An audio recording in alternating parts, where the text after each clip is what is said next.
One Kawan TV One. Bismillahirrahmanirrahim. Assalamualaikum warahmatullahi wabarakatuh. Terima kasih rekan-rekan media sudah memenuhi undangan kami. Yang pertama kami ingin sampaikan beberapa agenda baik yang kemarin dan hari ini akan dilakukan.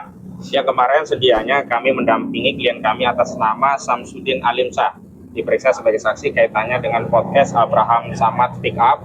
Karena pada pemeriksaan Pak Abraham Samad sebelumnya, hal-hal yang terkait teknis ditanyakan kepada Pak Abraham Samad, tentu saja Pak Abraham tidak mengetahui dan kemudian diputus orang yang memang menangani Abraham Samad Speak Up. Tapi kemarin karena ada agenda yang bersamaan, maka saksi atas nama Samsudin Alimsyah mengajukan permohonan penundaan penjadwalan ulang dan sudah disepakati saya yang menemui penyidik Selasa depan tanggal 2 September 2025.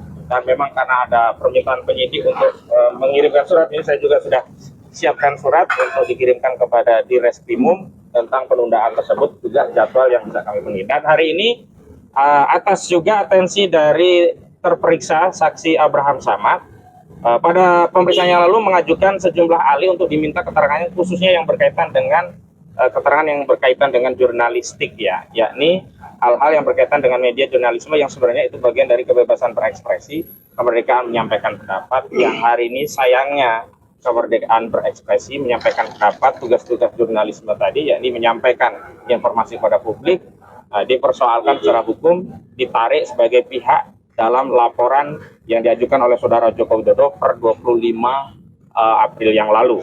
Dan ada dua nama yang diajukan oleh Abraham Samad dalam pemeriksaan yang lalu, yakni yang pertama di kanan saya ini ada Pak Lukas Luarso, begitu ya, sorry. Saya kadang-kadang selip di Sularso ya, Luarso ya, Pak Lukas Luarso. Beliau ini pernah memimpin Aliansi Jurnalis Independen. Dan yang kedua ada Pak Bambang Harimurti, ya, pernah memimpin Tempo dan keduanya pernah aktif di Dewan Pers ya. Dan memang untuk Pak Bambang Harimurti dijadwalkan hari Jumat. Nanti kami akan datang kembali mendampingi beliau di hari Jumat. Nah, beberapa hal sebelum pemeriksaan yang ingin saya sampaikan adalah sebagai berikut. Yang pertama, sekali lagi, materi muatan yang dijadikan bahan pertanyaan dari penyidik secara umum adalah bagian dari fungsi, tugas, dan tanggung jawab jurnalisme yang sedianya sebenarnya semestinya tidak bisa dipersoalkan secara hukum, apalagi ditarik sebagai pihak terlapor. Kita ketahui dari kasus ini yang mulanya hanya 5 orang terlapor berkembang menjadi 12 orang terlapor. Di antara 12 orang terlapor itu ada orang-orang, pihak-pihak yang sebenarnya sedang menjalankan fungsi pencerahan di tengah masyarakat, seperti Pak Abraham Samad juga ya, Michael Sinaga juga ada, Nurdian Noviatsa Susilo, itu dipersoalkan kontennya seolah-olah itu dijadikan bahan yang dianggap sebagai satu delik atau tindak pidana. Nah, kita tahu delik ini berkembang bukan hanya pencemaran dan fitnah yang dilaporkan oleh saudara Joko Widodo, nimbrung 3 laporan lainnya, yakni dari Andi Kurniawan, ada dari Lecumanan yang sebelumnya ngakunya dari Pradi Bersatu, dan yang terakhir ada dari Maret Samuel Sweken. Pasal-pasal yang berkaitan dengan ya, ijazah palsu dikembangkan menjadi pasal penghasutan 160 KUHP, pasal menyebarkan kebencian dan permusuhan ya di pasal 28 ayat 2 Undang-Undang ITE. Bahkan sebelumnya ada pasal 28 ayat 3 tentang mengedarkan pemberitahuan bohong yang menerbitkan ya kerusuhan di tengah masyarakat, walau terakhir pasal ini di tingkat penyelidikan muncul tapi di tingkat penyidikan menghilang.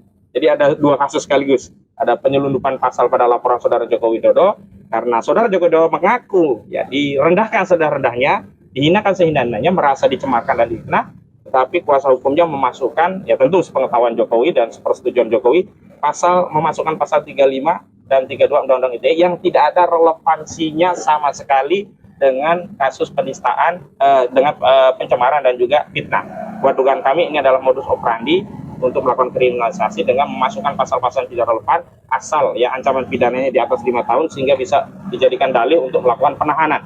Pasal 35 Undang-Undang ITE tentang manipulasi data elektronik ini ancamannya 12 tahun penjara. Sementara pasal 32 Undang-Undang ITE itu ancamannya 8 tahun penjara.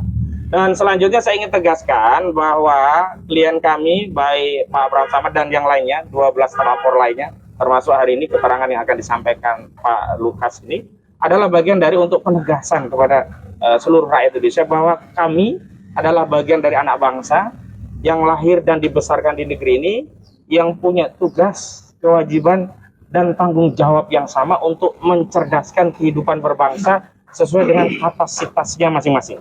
Dan karena hari ini ada tugas-tugas jurnalisme yang mencoba dipersoalkan, maka kami harapkan ketika kami menghadirkan ahli di bidang jurnalistik itu akan menyeimbangkan, bahkan menetralisir anasir-anasir, praduga-praduga, ya tuduhan-tuduhan yang sebelumnya itu adalah sebuah kejahatan, menjadi netral, bagian dari hak dari warga negara, bahkan kewajiban untuk mencerdaskan kehidupan bangsa dengan menyampaikan pendapat-pendapat, bahkan pendapat itu berdasarkan kajian ilmiah.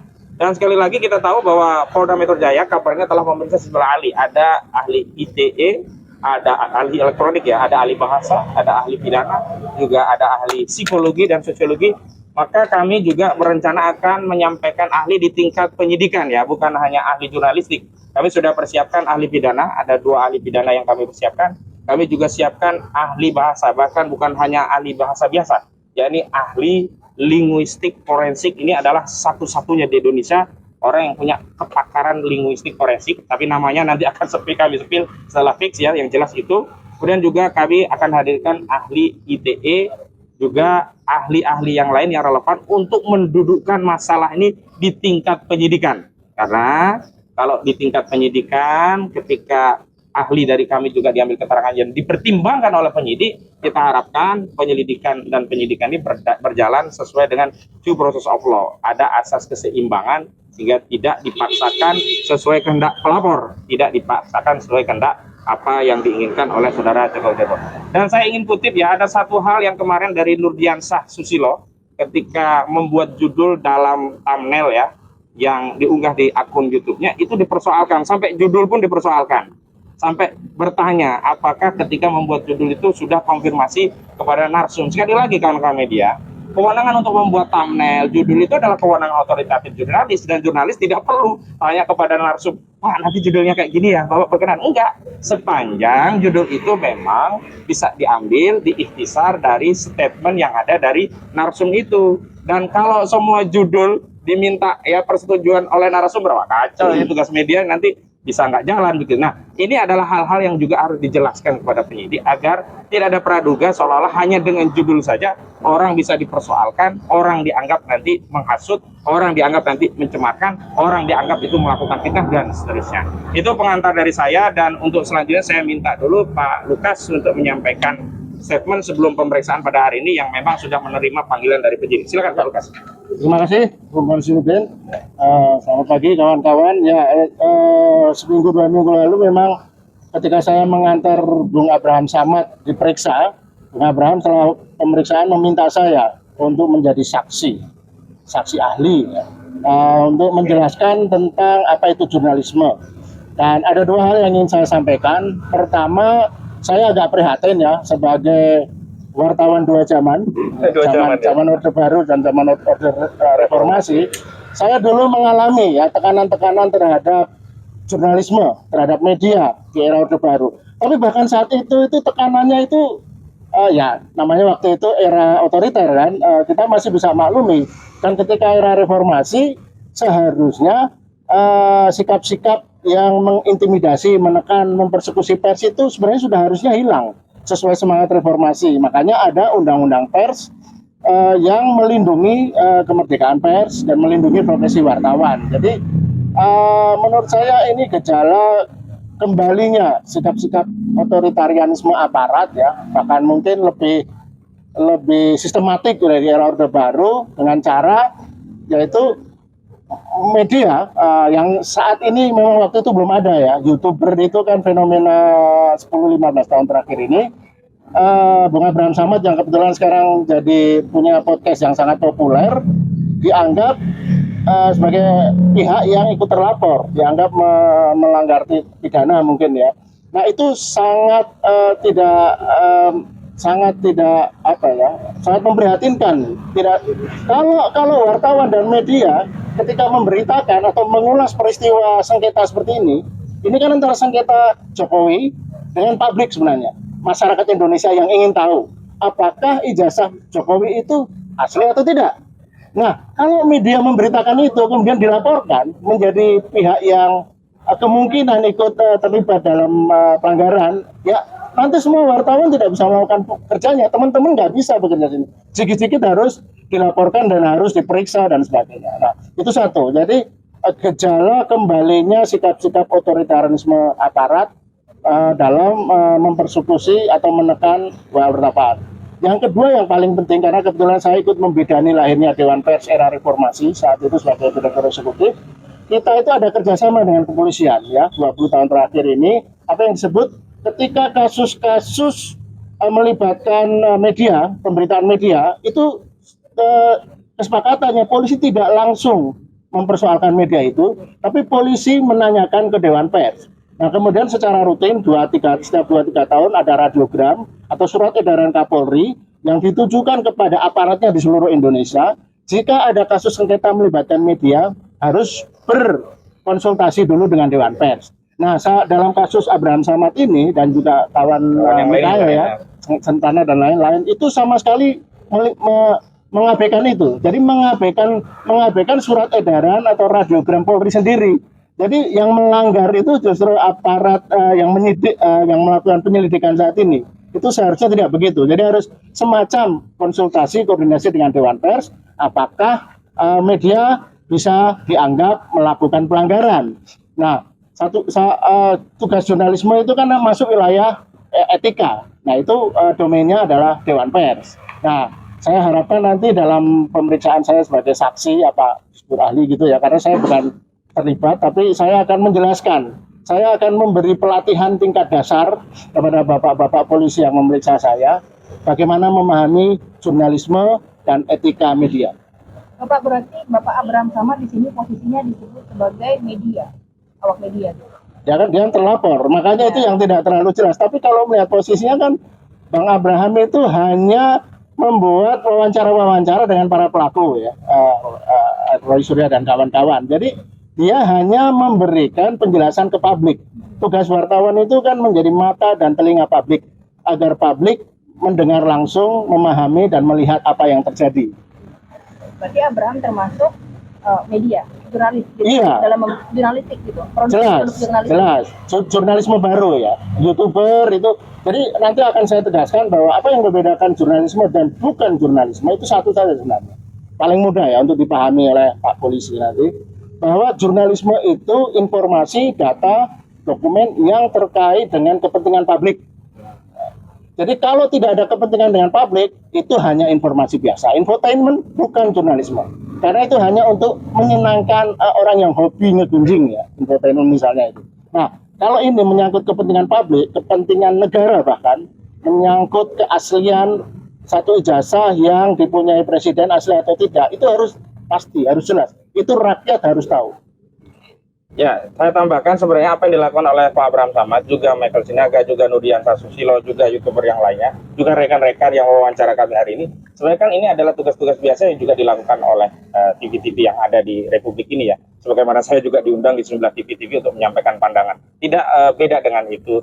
Tapi saya ingin tegaskan ya, meskipun pengajuan Pak Lukas ini dari Pak Abraham Samad selaku salah satu saksi yang dilaporkan saat itu menjadi terlapor, tapi kepentingannya tidak hanya untuk Pak Abraham Samad, tapi kepentingannya untuk 12 orang terlapor semuanya. Ada dua isu penting yang ingin kami advokasi. Pertama, isu kemerdekaan pers, yang kedua isu kemerdekaan berpendapat. Jadi pihak yang menyampaikan pendapat jangan kemudian dikriminalisasi karena ada pendapat yang berbeda, tidak menyenangkan pihak lainnya. Yang kedua, pihak yang mengabarkan pendapat melalui teknik jurnalisme dengan menyampaikannya kepada publik jangan juga diseret menjadi pihak seolah-olah ini juga bagian dari kejahatan begitu. Itu hal. Baik, sebelum saya tutup ada Bang Petrus Celestinus selaku ketua litigasi, nanti dilanjut ya. Bang Petrus silakan. Beliau adalah ketua dari koordinator litigasi kami. Baik, silakan Bang. Baik, terima kasih. Jadi tadi sudah dijelaskan oleh Pak Lukas sebagai ahli yang nanti sebentar akan didengar keterangannya oleh penyidik, bahwa posisi beberapa teman di dalam perkara ini seperti Pak Abraham Samad, Michael Sinaga, itu kan posisi yang betul-betul mereka melaksanakan peraturan perundang-undangan. Mereka menjalankan fungsi peran serta masyarakat dalam mencerdaskan masyarakat. Apalagi isu yang dibahas itu isu yang sangat strategis karena menyangkut kepentingan umum yang jauh lebih besar ketimbang nama baik Jokowi. Nah, kepentingan yang dibahas di dalam berbagai podcast itu adalah tentang seorang presiden selama 10 tahun berkuasa disebut-sebut ijazahnya palsu. Sehingga masyarakat menggunjingkan, ada yang meyakini sebagai palsu, ada yang meyakini sebagai asli. Lalu perdebatan itu berkepanjangan, bahkan Polri juga membiarkan itu berlangsung terus sampai pada Maret atau April kemarin dijadikan sebagai sebuah perkara. Jadi posisi ya, 12 terlapor, termasuk di dalamnya beberapa teman yang menjalankan fungsi jurnalis. Bagi kami ini adalah kriminalisasi. Kenapa? Mereka bukan asal ngomong atau ujuk-ujuk jadi membuat podcast untuk sekedar menghina orang. Podcast ini sudah lama, fungsinya tidak lain mencerdaskan masyarakat. Ya, apa yang dikatakan di dalam pembukaan UUD 45, apa yang dikatakan di dalam UUD 45 mengenai bagaimana kebebasan orang untuk menggunakan segala saluran komunikasi termasuk komunikasi digital itu dijamin. Karena itu sekali lagi kami katakan bahwa proses yang berjalan selama ini di Polda adalah pertarungan antara kepentingan umum yang diwakili oleh teman-teman yang 12 orang ini dan kepentingan pribadi Jokowi. Karena Jokowi hanya memperjuangkan namanya yang menurut dia sudah babak belur. Iya, betul. Sedangkan yang dilakukan oleh teman-teman ini adalah memperjuangkan kepentingan umum. Menegakkan kebenaran. Ada hak jutaan rakyat yang memilih seorang presiden. Betul. Ada lembaga KPU, ya lembaga demokrasi, dan banyak hal yang mereka perjuangkan. Tidak lain daripada itu. Saya kira itu saja. Baik, selanjutnya ada Bang Gafur. Silakan Bang Gafur. Iya, ya, Geser. terima kasih teman-teman media. Jadi hari ini kami menggunakan hak kami yang diatur di dalam pasal 65 KUHP. Apa itu? Bahwa orang yang diperiksa pada tahap penyidikan itu diberikan hak oleh undang-undang untuk mengajukan alat bukti. Alat bukti yang bisa diajukan oleh seseorang yang diperiksa pada tahap penyidikan berdasarkan kaidah pasal 65 KUHP itu ada dua, yaitu saksi meringankan atau yang kedua ahli. Kebetulan hari ini kami memulai mengajukan ahli-ahli ya supaya perkara yang tengah disidik oleh Polda Metro Jaya ini semakin terang apakah unsur-unsur pasal yang diatur dalam delik-delik yang sudah disebutkan dalam SPDP, Sprindik, kemudian dalam surat panggilan itu terpenuhi atau tidak gitu ya. Jadi harus dipahami bahwa dalam pertarungan ini kita bertarungnya adalah bertarung alat bukti. Hukum itu kekuatannya adalah pada alat bukti dan pada barang bukti. Kekuatan pembuktian itu nggak bisa hanya berdasarkan apa yang dirasa, apa yang disangkakan berdasarkan suatu nilai perasaan. Tetapi pembuktian itu harus berdasarkan pada alat bukti. Dan hari ini kami sebagai pihak yang dilaporkan ya melalui kuasa hukum itu mulai dalam tanda petik mulai melakukan upaya-upaya penyerangan terhadap apa yang sekarang ini disidik di Polda Metro Jaya, yaitu menghadirkan ahli. Kebetulan hari ini ahli yang diperiksa adalah ahli di bidang jurnalistik. Kenapa? Karena ini berkaitan dengan dugaan satu pencemaran nama baik yang dilakukan oleh teman-teman jurnalistik. Apakah terpenuhi nggak unsur pencemaran nama baik yang dilakukan oleh teman-teman jurnalistik? Hari ini kami menghadirkan ahli untuk memberikan keterangan seterang-terangnya, ya, supaya penyidik dalam melakukan penyidikan dan nanti menyimpulkan hasil penyidikan itu betul-betul profesional. Tidak by order, tidak berdasarkan pesanan, tetapi kesimpulan yang nanti didapatkan oleh penyidik dari serangkaian pemeriksaan ini itu adalah kesimpulan yang didasarkan pada alat bukti yang kuat. Konstruksinya, hasilnya, konklusinya by law, bukan by perasaan. Kita tidak sedang menegakkan perlindungan terhadap seorang pribadi Pak Jokowi, tidak. Tapi kita sedang menegakkan hukum. Dan kita sedang mencari kebenaran dan keadilan. Itu poinnya di sini. Kenapa? Karena di Undang-Undang 40 tahun 1999, ingat, undang-undangnya kebebasan pers. Jadi yang dilindungi itu bukan hanya persnya, tapi yang dilindungi itu kebebasannya juga. Jadi ada transformasi di dalam dunia pers, dari zaman otoritarianisme Orde Baru ke zaman reformasi. Dahulu kita punya undang-undang pers, tapi tidak diberikan perlindungan terhadap kebebasannya. Di Undang-Undang 40 tahun 1999, perlindungan utama yang diberikan itu adalah perlindungan terhadap kebebasan seorang jurnalis. Jadi pokoknya itu adalah pada kebebasan seseorang. Itu ya yang kami. Kedua, terkait dengan barang bukti.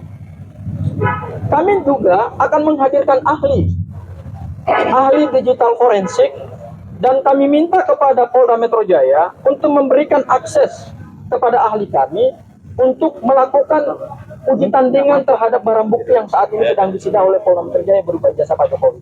Dan kami minta kepada Polda Metro Jaya supaya ahli-ahli kami yang dihadirkan ini jangan ditolak, harus diterima. Karena itu kaidah hukum dan itu haknya seseorang yang sedang dilaporkan. Jadi kami juga akan meminta secara resmi kepada Polda Metro Jaya supaya ijazah Pak Jokowi yang sekarang disita sebagai barang bukti, ya, itu juga diberikan akses kepada ahli digital forensik kami supaya bisa juga ikut diperiksa dan diuji. Karena kita ingin mencari kebenaran material. Jadi kebenaran material itu akan ada keseimbangan dalam konteks pemeriksaan. Jadi bukan hanya pemeriksaan berdasarkan versinya Polda Metro Jaya atau Bareskrim Polri gitu ya, tapi juga ada asas keseimbangan di dalam nanti proses pembuktian. Ya, jadi untuk membuat perkara ini terang benderang, supaya ada kekuatan pembuktiannya berdasarkan barang bukti dan alat bukti, kami mohon juga kepada penyidik Polda Metro Jaya supaya memberikan kesempatan itu terhadap akses barang bukti supaya nanti diperiksa juga oleh ahli digital forensik. Terima kasih. Michael, Saya sedikit aja. Ya. Satu lagi sedikit saja ini dari Saya 1 menit aja. Silakan. Saya berterima kasih sudah ada ahli-ahli dari senior, jurnalis-jurnalis senior yang berani berbicara, dan saya juga berharap peneliti-peneliti senior di Republik ini berani juga berbicara tentang kasus ini. Jangan kita mau diintimidasi atas dasar permainan hukum. Kalau menurut saya ini orang-orang yang tidak sepantasnya dilaporkan dan diintimidasi dengan ini. Saya sebagai jurnalis, meskipun jauh junior daripada beliau, sangat mengapresiasi bahwa kita semua sebagai jurnalis diberi kebebasan, kita punya kebebasan dan jangan menjadi takut untuk memberitakan ini. Begitu kalau dari saya, sehingga saya juga meminta kepada Polda Metro Jaya untuk memeriksa semua kegiatan jurnalistik yang saya lakukan. Saya yakin mereka memeriksa tetapi mungkin tidak digunakan sebagai alat bukti. Salah satunya di mana saya mewawancarai Insinyur Kasmujo. Insinyur Kasmujo yang menyatakan dia bukan pembimbing akademik, bukan pembimbing skripsi dari Bapak Joko Widodo. Mengapa bukti itu tidak dipakai? Kalau mau dipakai, saya dengan senang hati akan mengundang Bapak Kasmujo. Tetapi ya Polda Metro Jaya juga harus effort lah, harus mencari beliau ke Yogyakarta. Kalau Pak Jokowi saja didatangi ke Solo, kenapa Pak Kasmujo tidak didatangi ke Yogyakarta? Menurut saya itu yang harus dilakukan penyidik. Terima kasih. Baik, terima kasih semuanya ya. Terima kasih. Ya.